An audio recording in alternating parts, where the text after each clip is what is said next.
রাসূলুল্লাহ সাল্লাল্লাহু আলাইহি ওয়াসাল্লামের লাশ চুরির ঘটনা। হিজরি 557 সালের এক রাতের ঘটনা। সুলতান নুরুদ্দিন জাঙ্কি রাদিয়াল্লাহু তাহাজ্জুদ ও দীর্ঘ মোনাজাতের পর ঘুমিয়ে পড়েছেন। চারদিক নীরব নিস্তব্ধ, কোথাও সারা শব্দ নেই। এমত অবস্থায় হঠাৎ তিনি স্বপ্নে দেখলেন স্বয়ং রাসূলুল্লাহ সাল্লাল্লাহু আলাইহি ওয়াসাল্লাম তার কামরায় উপস্থিত।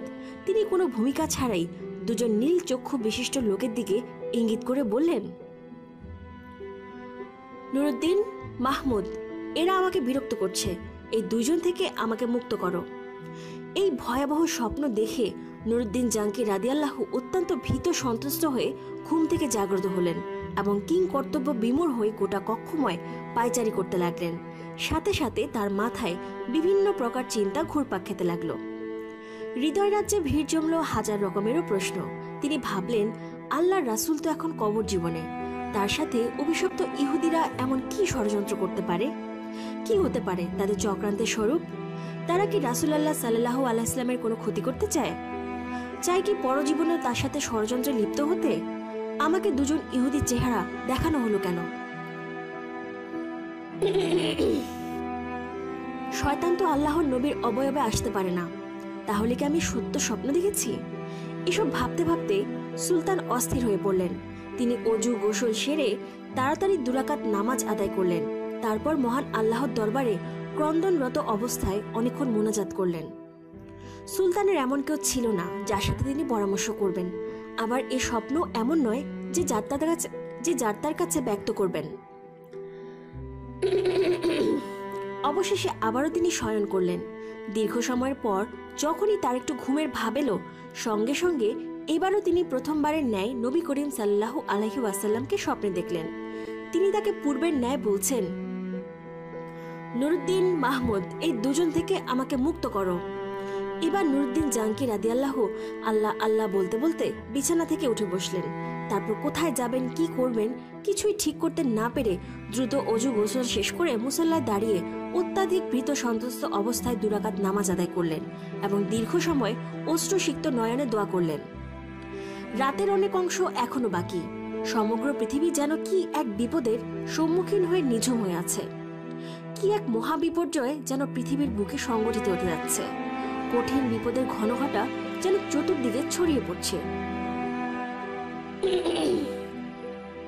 তিনি মুখ তুলে আকাশ পানে চাইলেন।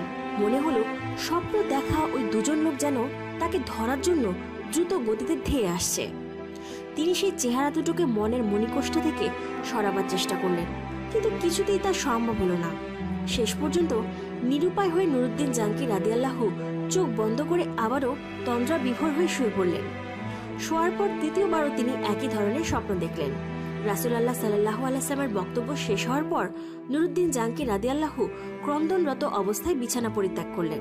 এবার তার দৃঢ় বিশ্বাস জন্মালো, নিশ্চয় প্রিয় নবী সাল্লাল্লাহু আলাইহি ওয়াসাল্লামের রওজা মোবারক কোন না কোনো মহাবিপদের সম্মুখীন হয়েছে।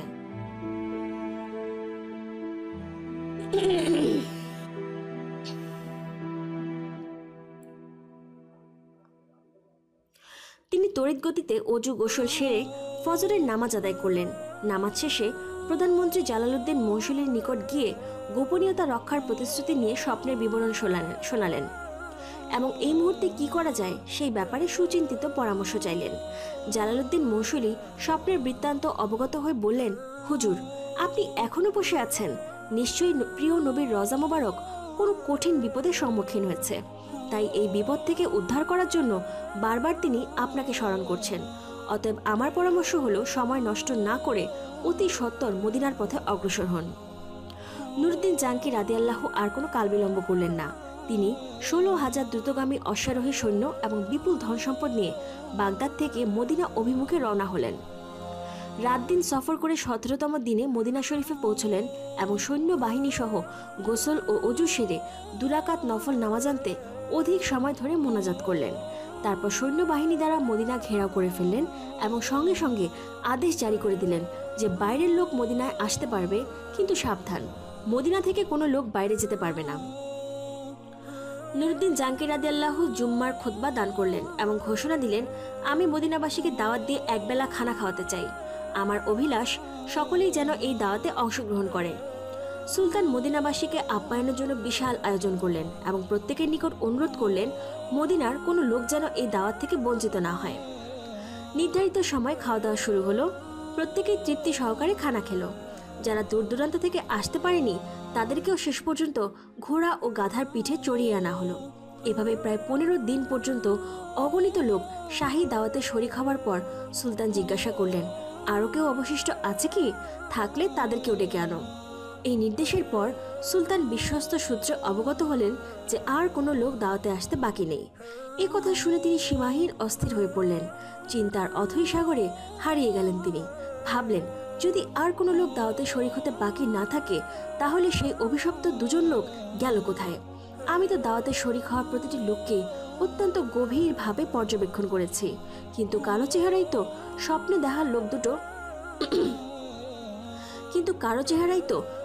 দেখা লোক দুটো চেহারার সাথে মিলল না। তাহলে কি আমার মিশন ব্যর্থ হবে?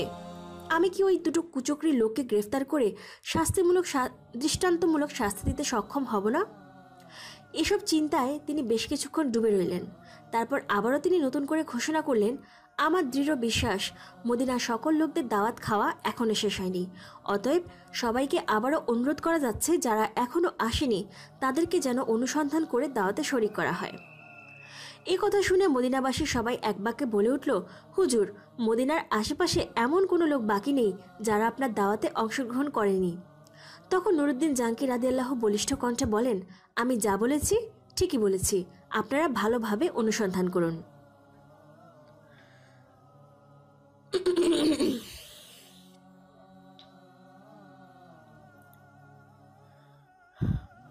সুলতানের এই দৃঢ়তা দেখে লক্ষাধিক জনতার মধ্যে এক ব্যক্তি হঠাৎ করে বলে উঠল, হুজুর, আমার জানা মতে দুজন লোক সম্ভবত এখনো বাকি আছে।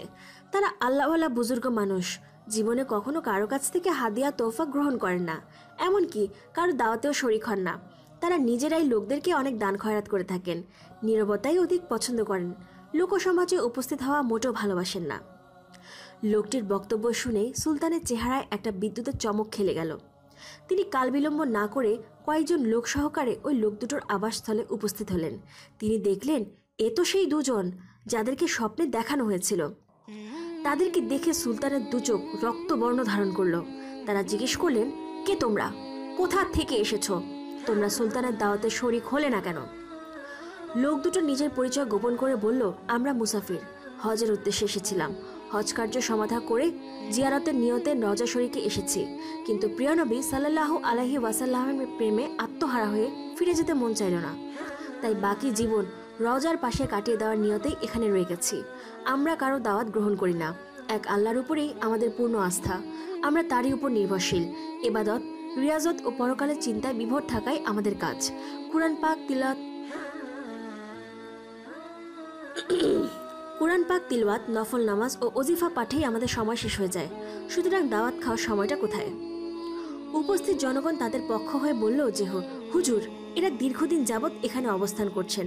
এদের মতো ভালো লোক আর হয় না। সবসময় দরিদ্র, এতিম ও অসহায় লোকদের প্রচুর পরিমাণে সাহায্য করে। তাদের দানের উপরে অত্র লোকদের প্রচুর পরিমাণে জীবিকা নির্ভর করে।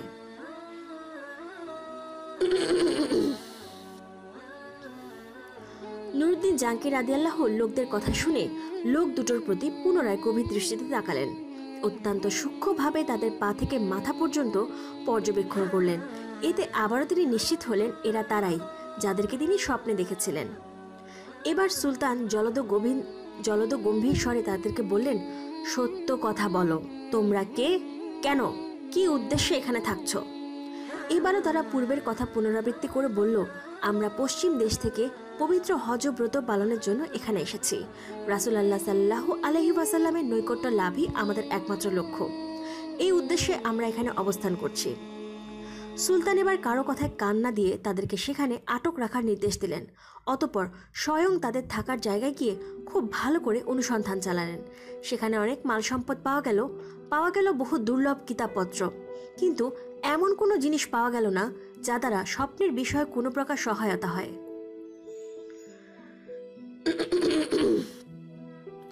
Importance of সাবর।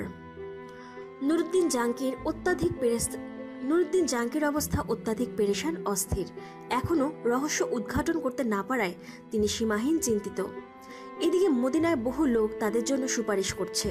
তারা আবারও বলছে, হুজুর, এরা নেককার বুজুর্গ লোক, দিনভর রোজা রাখেন, রাত্রের অধিকাংশ সময় ইবাদত বন্দকিটা কাটিয়ে দেন, 5 ওয়াক্ত নামাজি রওজা শরীফের নিকটে এসে আদায় করেন, প্রতিদিন নিয়মিত জান্নাতুল বাকি জিয়ারত করতে যান, প্রতি শনিবার মসজিদুল কুবাতে গমন করেন, কেউ কিছু চাইলে খালি হাতে ফিরিয়ে দেন না।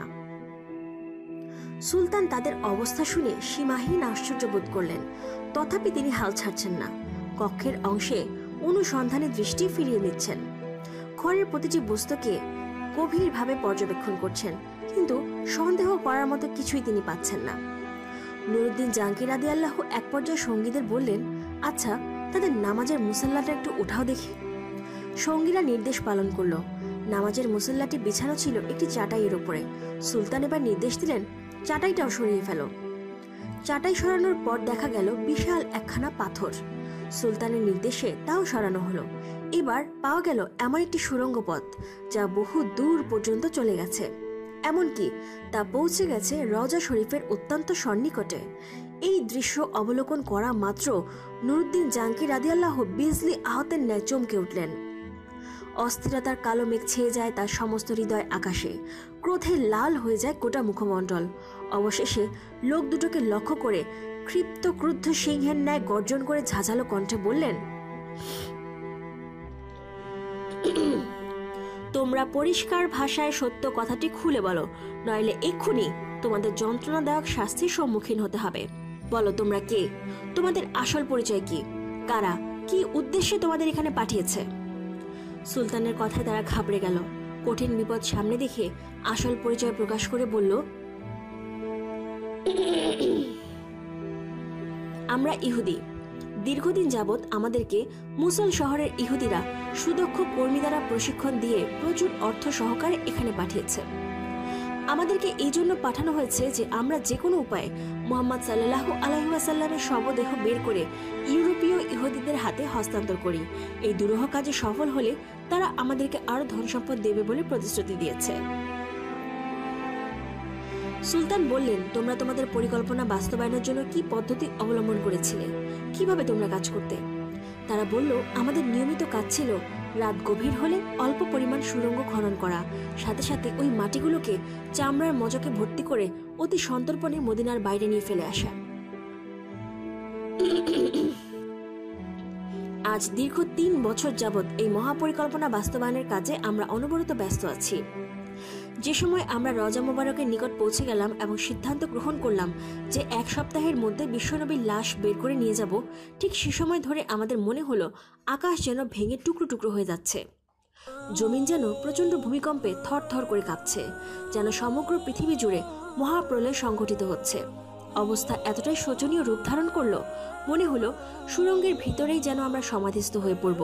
এই অবস্থা প্রত্যক্ষ করে ভীত সন্ত্রস্ত হয়ে আমরা কাজ বন্ধ করে রেখেছি।